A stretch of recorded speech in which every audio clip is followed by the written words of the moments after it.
Hello everyone, BPSC तंत्र में आपका स्वागत है। आज है 11 दिसंबर और शुरू करते हैं आज के करंट अफेयर। देखिए, करंट अफेयर शुरू करने से पहले एक न्यूज़ जो कि नेगेटिव न्यूज़ है आप लोगों के सामने शेयर करना चाहूँगा कि प्रशिक्षु एक महिला है दरोगा जिन्होंने खुदकुशी कर ली है। देखिए, सबसे बड़ी बात यह है कि जीवन के हर पहलू पे तरह तरह के मोड़ आते रहेंगे, जहाँ ज़िंदगी आपको चुनौतियाँ देती रहेंगी, लेकिन उन सब को इतना भी सीरियस नहीं लेना है कि आज सुसाइड कर लेना है। खुदकुशी किसी भी चीज़ का हल नहीं होती। और सोचिए कि आपकी ज़िंदगी सिर्फ आपकी ज़िंदगी नहीं है, आपके साथ कई परिवारों की ज़िंदगी जुड़ी रहती है, कई लोग आपसे उम्मीद करके रखे रहते हैं। आप एक झटके में पूरी दुनिया अपनी ख़त्म करते हो। जो माँ बाप आपको इस 20-25 साल तक पालता पोसता है और एक झटके में अपने जीवन को ख़त्म कर देते हैं, ये नहीं होना चाहिए। अभी बताइए, महिला दरोगा बनी है, कई हर्डल को पार करके यहाँ तक वो पहुँची है और अभी ले ली है अपनी जान। खैर, जो भी हो, भगवान इनकी आत्मा को शांति दे, लेकिन कभी भी किसी भी कंडीशन में ऐसे कदम उठाना बेवकूफ़ी है और कुछ भी नहीं है। ये देखिए, सूबे की 369 एसिड अटैक पीड़िताओं ने पकड़ी स्कूल की राह। देखिए, जो ही एसिड अटैक होते हैं, मतलब ज़्यादातर केस में तो यही होता है कि यंगस्टर लोग सबसे ज़्यादा एसिड अटैक के शिकार होते हैं। एक तो गलत धारणा के कारण होती है, गलत फहमी के कारण सबसे ज़्यादा होता है।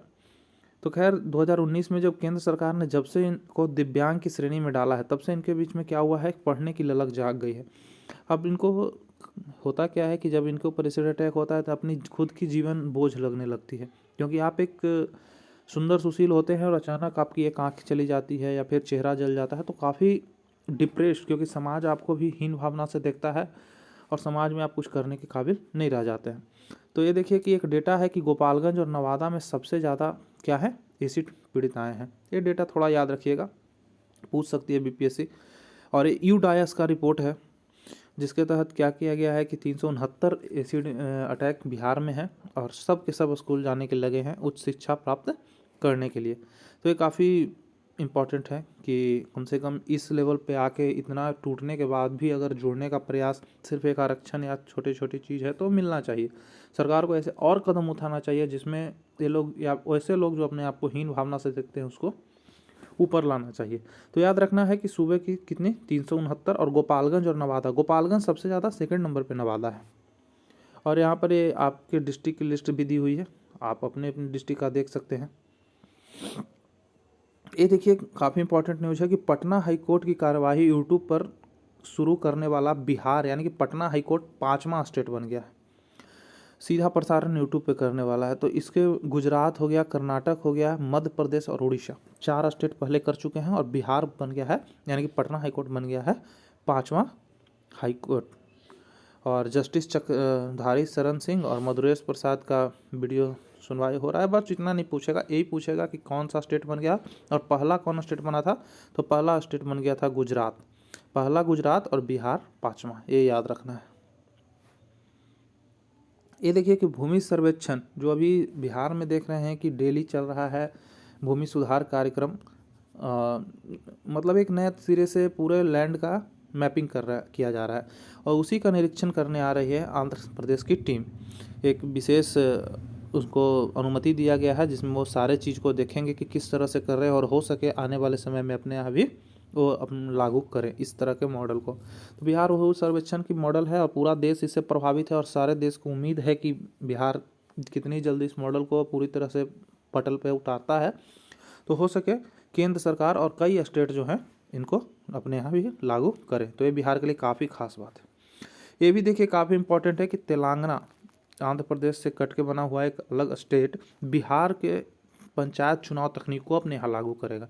काफ़ी ज़्यादा प्रभावित हुए हैं तेलंगाना के जो भी हैं चुनाव आयोग के या राज्य चुनाव आयोग के, तो कहते हैं कि बिहार का जो मतलब पंचायत चुनाव करवाने का तकनीक है, जिसमें किस तरह से वो ऑनलाइन OMR ले करके, मतलब अंगूठा वाला ले करके तकनीक के चलते किया गया है, तो उसको बायोमेट्रिक पद्धति और OCR तकनीक का प्रयोग जो किया गया है उससे काफ़ी ज़्यादा प्रभावित है और आने वाले पंचायत आम चुनाव में इसको लागू करेंगे।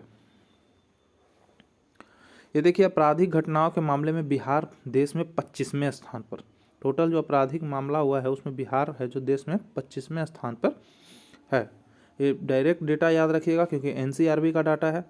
और डकैती और लूट के मामले में बिहार 11वें स्थान पर है। वहीं अगर हत्या के मामले में देखें तो बिहार 8वें स्थान पर है। तो 3-4 फैक्ट है जो कि आप यहाँ से देख सकते हैं। हत्या के मामले में बिहार का स्थान 8वां है। महिला अपराध के अगर मामले में देखा जाए तो बिहार का स्थान 29वां है। तो ये 3-4 डेटा जो है उसको काफ़ी ज़्यादा इम्पोर्टेंट है, इसको याद रखिएगा। और ये देखिए डकैती में 11वें स्थान पे है। इसके साथ ही एक और देखिए इन्फॉर्मेशन है कि अगर आप साइबर अपराध के शिकार होते हैं तो ये एक वेबसाइट जारी की गया है और एक हेल्पलाइन नंबर जारी किया गया है, आप इस पर रिपोर्ट कर सकते हैं 155260 और www.cybercrime.gov.in पे आप शिकायत अपना दर्ज करा सकते हैं। और ये देखिए भारतीय रिजर्व बैंक एक हैकाथॉन शुरू कर रहा है, प्रथम वैश्विक हैकाथॉन, नाम है इसका HARBINGER। तो ये RBI के द्वारा किया जाने वाला पहला वैश्विक हैकाथॉन है। इसमें क्या किया जा रहा है कि आपसे आइडिया मांगा जा रहा है कि किस तरह से डिजिटल भुगतान के लिए आप कुछ हेल्प कर सकते हैं। और इसके इनाम भी राशि रखी गई है, विजेता को 40 लाख मिलेगा और रनर अप को 20 लाख मिलेगा। तो 15 नवंबर से 15 दिसंबर तक है। तो RBI के द्वारा पहला वैश्विक हैकाथॉन, नाम याद रखना है HARBINGER और पुरस्कार की राशि याद रखना है 40 लाख रुपये। चलिए ये देखिए काफ़ी इंपॉर्टेंट है कि भारतीय वास्तुकार बालाकृष्णा दोषी को रॉयल गोल्ड मेडल 2022 मिला है। रॉयल गोल्ड मेडल 2022 ये दिया किसके द्वारा जाता है तो royal institute of British architects के द्वारा। तो ध्यान रखिएगा इनका नाम बालकृष्ण दोषी।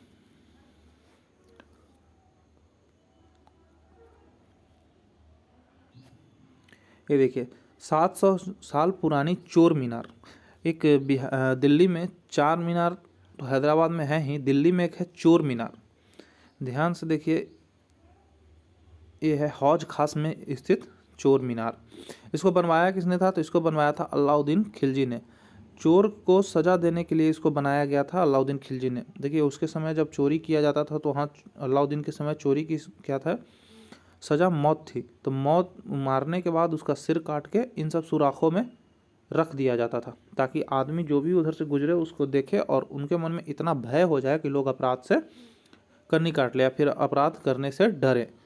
तो ये काफ़ी इम्पोर्टेंट है और इसको ASI ने आर्कियोलॉजिकल सर्वे ऑफ इंडिया ने अपने अंदर ले लिया है और इसका दशा उशा सुधारेगा और लोगों को घूमने के लिए एक जगह बन जाएगा कि किस तरह से अलाउद्दीन खिलजी जो है अपनी क्रूरता के लिए फेमस था। और इतना ही नहीं, कहा जाता है कि जब इनके समय में मंगोल का जो आक्रमण हुआ था तो इसने मंगोल की भी हत्या करके इन सब सुराखों में सबका सिर रख दिया था। और बाद बाकी अलाउद्दीन खिलजी की कट्टरता के बारे में आप लोग वाकिफ होंगे हिस्ट्री में। तो याद रखिएगा चोर मीनार दिल्ली। ये देखिए 5वें मिलिट्री लिटरेचर फेस्ट चंडीगढ़ में ये शुरू हो रहा है। 5वां मिलिट्री लिटरेचर फेस्ट देश की सरहद पर जवान जो शहीद होते हैं या बलिदान होते हैं उनको याद किया जाता है मिलिट्री लिटरेचर फेस्टिवल में। तो ये कहाँ मनाया जा रहा है, ये मनाया जा रहा है चंडीगढ़ में, 5वां है। ये देखिए कि बैंकों के निजीकरण पर आजमाया जा रहा है कौन सा वाजपेयी सरकार का फार्मूला। देखिए बेसिकली इसमें होता क्या है कि एक तरफ तो अगर आप देखिए कि इंदिरा गांधी के दौर में राष्ट्रीयकरण का दौर चला था और अभी चल रहा है बैंकों में निजीकरण का दौर। इसमें क्या है कि जो टोटल जो भी सरकारी बैंक है उसमें केंद्र सरकार की हिस्सेदारी 50% से कम और फिर भी 50% से कम होने के बावजूद भी बैंक की देखरेख कौन करेगी, सरकार उस पर ध्यान नियंत्रण करेगी। तो यही है कुछ वाजपेयी फार्मूला उस समय लगाया गया था लेकिन विपक्ष के विरोध के बावजूद उसको अंदर रख दिया गया था। अभी पक्ष काफ़ी मजबूत है तो इसको लागू किया जा रहा है। इसमें यही है कि सरकारी बैंक में केंद्र की हिस्सेदारी जो है 50% से नीचे लाने का प्रावधान है। ये देखिए काफ़ी इंपॉर्टेंट न्यूज़ है कि UN ने अभी अंतर्राष्ट्रीय सौर गठबंधन को पर्यवेक्षक का दर्जा दिया है। तो काफ़ी ऐतिहासिक फैसला है, ध्यान में रखिएगा कि UN ने ISA इंटरनेशनल सोलर अलायंस को पर्यवेक्षक का दर्जा दे दिया है। ये देखिए मैग्नस कार्लसन फिर से बन गए हैं वर्ल्ड चैंपियन, मतलब शतरंज की दुनिया के बेताज बादशाह। नॉर्वे के रहने वाले हैं मैग्नस कार्लसन और इन्होंने अभी दुबई में आयोजित, तो ये भी पूछ सकता है कि चेस के लिए जो वर्ल्ड कप हुआ कहाँ आयोजित हुआ, तो दुबई में आयोजित हुआ। कौन जीता, तो नॉर्वे के मैग्नस कार्लसन। और किनको हराया, तो रूस के इयान नपोमनियाची, रूस के इयान नपोमनियाची को हराया है।